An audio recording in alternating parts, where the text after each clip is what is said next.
Sœurs et frères, ce passage de l'Évangile que vous venez d'entendre fait partie du discours d'adieu de Jésus avant d'entrer dans sa passion et de donner sa vie par amour pour l'humanité de tous les temps. Notre Seigneur préparait ses disciples à affronter les événements douloureux de sa passion jusqu'à sa mort sur la croix. Que de souffrances et de douleurs ont-ils éprouvé à cause de ces événements? Quelle joie sublime ont-ils expérimenté après avoir rencontré Jésus ressuscité? Cette joie associée à l'esprit de vérité qu'ils ont reçu de notre Seigneur à la Pentecôte est non seulement plus grande que toutes les épreuves de leur vie et de leur mission, mais aussi les transcende. Si bien qu'avec Jésus ressuscité à leur côté par l'Esprit Saint, ils n'ont jamais eu peur. Par ce discours adressé jadis aux apôtres, Jésus nous parle aujourd'hui. Il connaît les souffrances que nous endurons. Il veut nous dire que nous ne sommes pas seuls.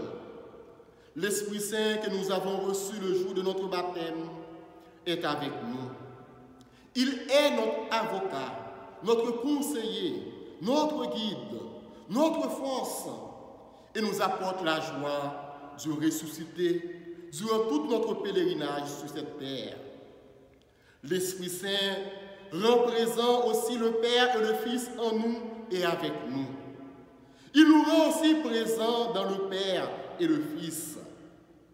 Mais nous avons besoin de croire chaque jour davantage en Dieu et de nous ouvrir à l'Esprit Saint, notre avocat, qui nous dira quoi dire, quel comportement avoir en chaque situation.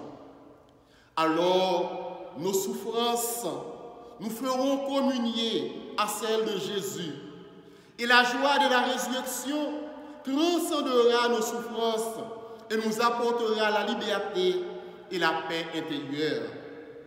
Saint Frère André disait un jour à Sœur Leblanc, si on connaissait comme Dieu la gloire qui suivra au ciel la souffrance, on se mettrait à genoux pour la demander.